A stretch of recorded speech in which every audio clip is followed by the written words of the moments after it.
Hello everybody, welcome back to the internet's best reactions. Today we are talking about the German Grand Prix. Oh my goodness me, what has happened to Formula One? We were moaning about it at the start of the season. Oh, it's the worst season ever. We should stop watching F1. That's us included, by the way. And now, 3 absolute bangers. It was fantastic to watch. We had just mental weather conditions, race conditions, crashes, safety cars, drama, and we're gonna get into your reactions right now. Everyone tuning in, you know, you're very excited to see some drizzle in the air, some raindrops falling on the track at B_Cox_82 TKM when it's raining on a race day and you know that it's going to be a wet start, whilst also praying it's not a safety car start. I think a lot of people were really hoping that it wasn't going to be a rolling start purely because there's much less drama when it comes to that and starting behind the safety car, and there wasn't. The FIA decided after a few formation laps that we were going to start on the grid, and it was amazing, it was awesome, and Verstappen got a terrible start once again, but then still won, so spoilers. This tweet is absolutely fantastic because obviously the FIA were having to weigh up whether or not it was worthy of starting on the grid, or if they did have to start behind the safety car purely for safety. They hadn't actually driven those wet tyres at all with the new cars. So you can understand that there was a few safety implications to look out for, but this is brilliant. At VMP 1978, FIA management at the start of the German Grand Prix. Yeah, it wasn't that bad, was it really? There wasn't that much moisture, especially on the television. Everyone was like, come on, you know, the guys at the front were like, let's go. And then we did. Oh, the whole race was epic, wasn't it?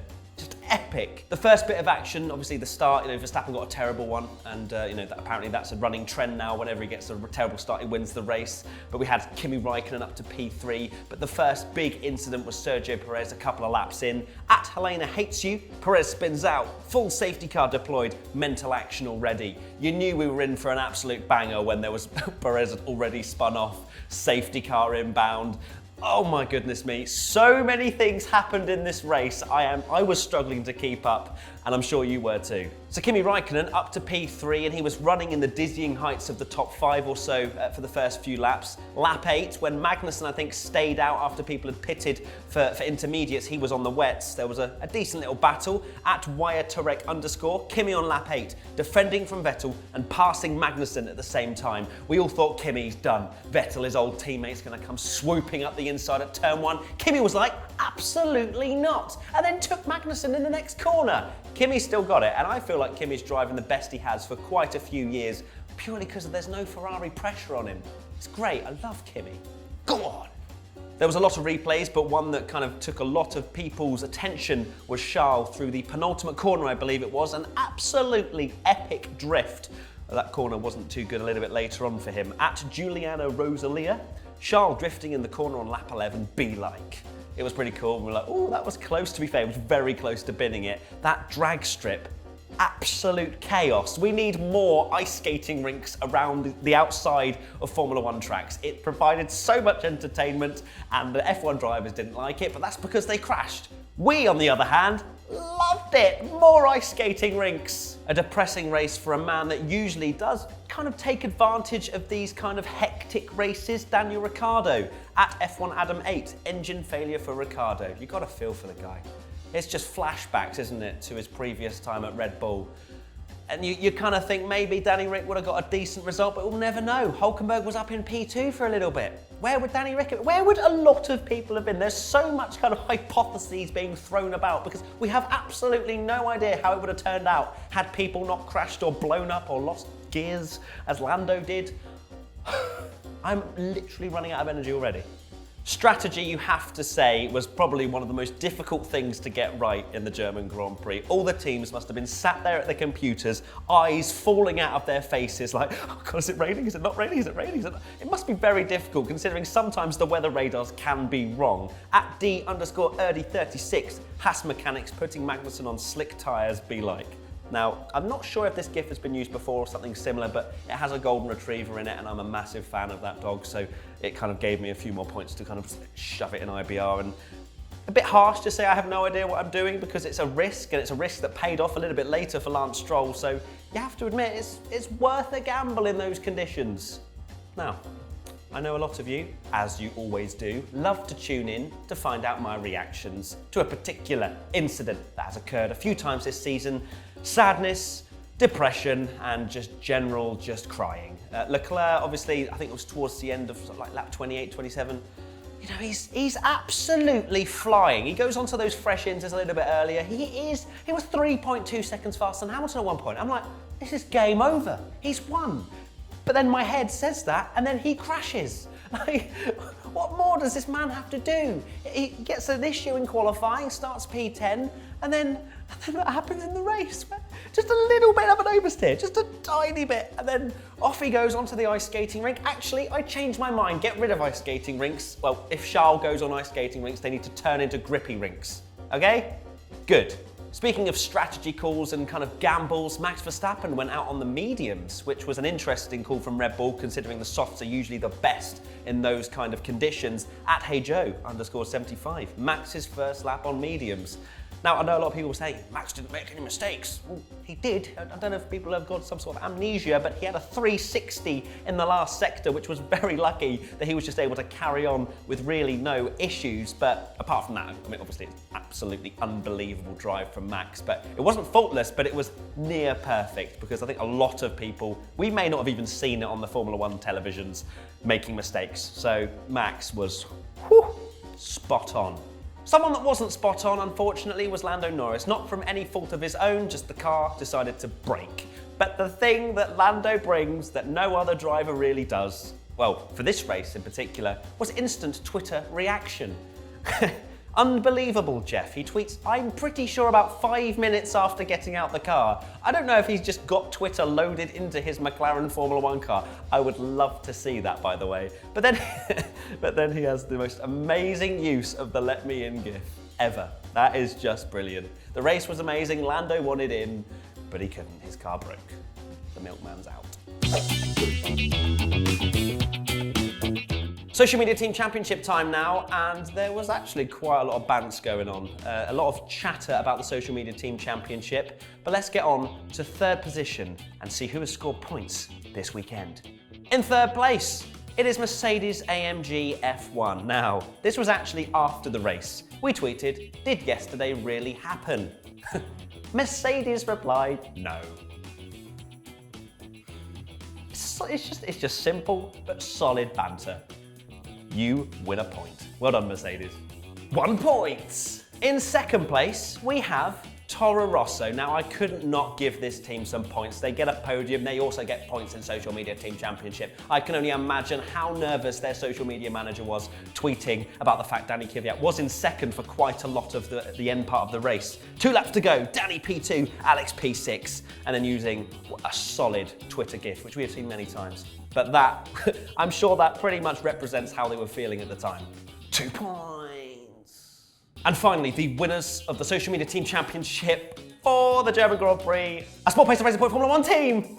Unbelievable scenes. And it's literally the most gobbledygook of tweets, but it's when they took the lead with Lance Stroll. And there's a semicolon in there. I don't know how to pronounce that. So yeah, there you go. Like, that's going to be made into a GIF. So cool, good stuff. You win, well done. Good job, Sport Pacer.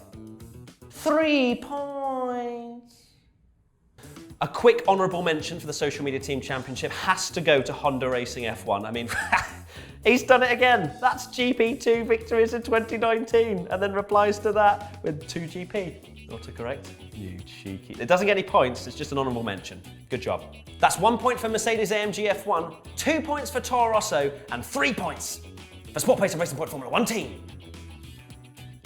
Another person to crash. Now, please do not slate me if I miss one of your favourite drivers doing something half cool, because we can't fit everything in, okay? But this was quite a big moment. Lewis Hamilton crashing at pretty much exactly the same place as Charles, but getting away with it. I think that actually, because it was a Mercedes-sponsored wall, it gave him a little bit more of a bounce than maybe Charles, because, you know, he was in a Ferrari and it probably sucked him in a little bit. But Lewis got away with it. He lost his front wing, obviously. I say got away with it. He lost his front wing, then cut the inside part of the pit entry, got a penalty. The FIA were all over him in that race. But yeah, you don't usually see Lewis Hamilton making that many mistakes. It was An odd occurrence for him, although he was very ill. He did say beforehand, and you could see that he was quite lethargic, but Lewis not on form. And to back this up, at Cerrijo_Fabio, FIA hitting Hamilton with the penalties like sucker punch. Genuinely getting exhausted now remembering all of this stuff that happened in the German Grand Prix. Obviously we had another safety car, I believe that was, which then promoted Hockenheim to P2. The man that has gone 470,000 races without a podium. He is the record holder, and it is quite sad to see, but he was in P2 and Twitter went into meltdown. Like genuine jinxing all over the place. Everyone's like, he's gonna get a podium. Podium! To be fair, I did. I know Guido van der Garde tweeted as well. Loads of people tweeted, and then he dropped out of the podium positions very quickly and then crashed. At Matteo Pereira 5, Hockenheim retires. Literally everyone. Very sad indeed. I mean, the man, it's difficult. You kind of think, oh, will he ever get any luck? But he's been in these positions and crashed. Baku. And then Brazil, 2010 I believe it was or something. You know, he's been in those positions and I feel like he wants it too much. It's sad to watch because I'd love to see him on the podium. Speaking of strategy calls, another one, DJ Khaled, just everywhere. Lance Stroll, where the hell did he come from? I remember when Lando Norris retired, you saw him spinning in 95th place, 1 minute behind everybody. Next thing you know, he's leading the race at Willie Brown 2, watching Stroll pass the field in lap 1. In one lap. It's just, I couldn't believe it. 'Cause obviously they gambled under the safety car, which I think was caused by Hamilton. Correct me if I'm wrong, I'm sure you will, you're the internet. But it's just amazing to see Lance Stroll go from literally last, pretty much, I mean, he was in front of the Williams, to leading the race. And then Verstappen obviously got past. We didn't see that, thanks TV directors. The pass for the lead, and it's fine. But I'll let you off because it was pretty hectic. But I just love that kind of Formula One race where a midfield team just out of nowhere throws caution to the wind, sticks on the dries, and is leading the race. Spot on. More crashes. Valtteri Bottas trying to chase down Lance Stroll for P2, I believe it was at the time. Lance Stroll was doing an absolutely fantastic job, you have to say. In those kind of mixed weather conditions, he is actually really quite a good driver. And Bottas was trying to get him, going through turn 1. I think he just dipped his left front and his left rear just slightly onto the moisture, and that was it, game over. You have to stay on those dry parts, otherwise, see ya. And this is at Rose Artemis. Bottas out 2, 3 safety cars. Another one. At It's Jose Udofia 2. Sebastian Vettel and the Ferrari team after starting with problems in qualifying, which we haven't even mentioned. Obviously Vettel not being able to qualify for his own home race and being in P20 and coming back to get second place. I have to point out that he was slow for the first 20-30 laps. He was nowhere. I don't think he was really making any positions up. He did right at the beginning, don't get me wrong, absolutely flew past about 6 people. But then he was kind of sat there at about 8th or 9th with really not that much pace. My friend Jody even pointed out he was slower than Kimi Raikkonen for quite a lot of the race, but then just vaults up the ladder when it comes to dry running. I mean, to be fair, it's the Ferrari, and it's great to see mixed weather conditions because it kind of evens the pack up a little bit. People can make more time up. But yeah, Vettel did very well though. He didn't make any mistakes as far as we saw on television and didn't crash into the Mercedes grandstand wall, which is great to see. And Vettel P2. He's closed the championship gap to about 86 points, which is just still really far away. Now, I have probably missed many things, so I've chosen this tweet just to recap a few things that did happen. At Ridges SG, Verstappen wins another race. Vettel second after starting last. Kvyat gets a podium. Kvyat, where the hell did he come from?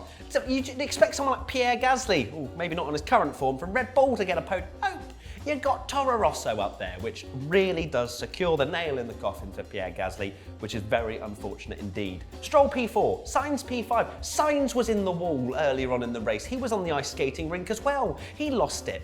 You know, it's just an unbelievable race. Albon P6, he was running P4, P5 for most of it, and got shafted by the last pit stop.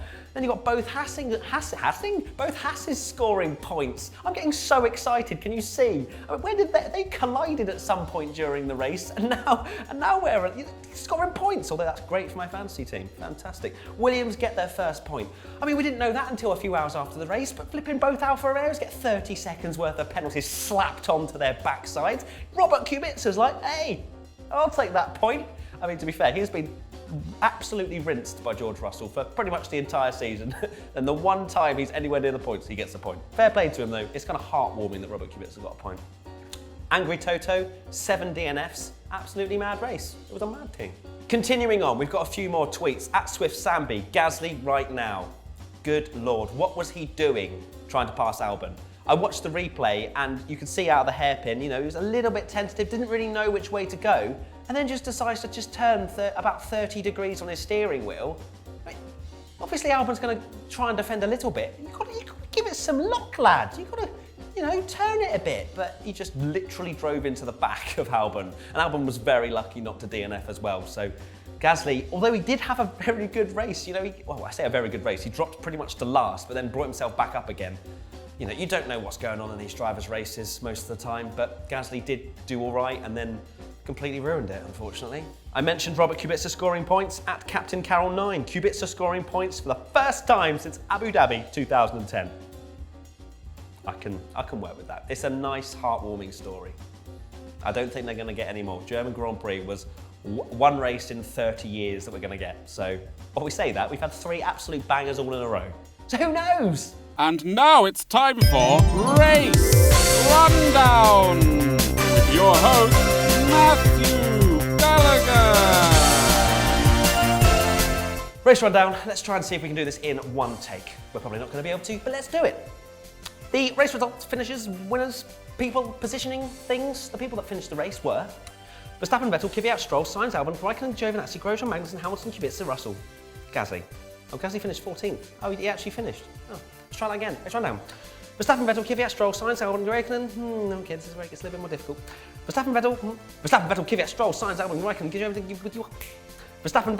Verstappen, Vettel, Kvyat, Stroll, Sainz, Albon, Raikkonen, Giovinazzi, Grosjean, Magnussen, Hamilton, Kubica, Russell, Gasly. Oh, yeah, he's on a roll today. And the DNFs were Bottas, Hockenheimring, Lando Norris, Ricardo Perez. Bang, one in one take. I just dabbed. I'm so sorry, please don't dislike, but I'm just really happy. Yeah! That is it for the internet's best reactions to the German Grand Prix. I am so sorry if I was really excited, but my goodness me, what a race.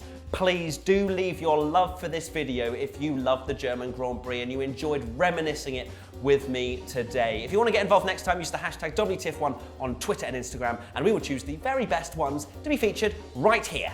I'm Matt with WTF1, and we'll see you in only a few days. It's race week. It's race week in only a few days. Hungary GP. See you then. Goodbye.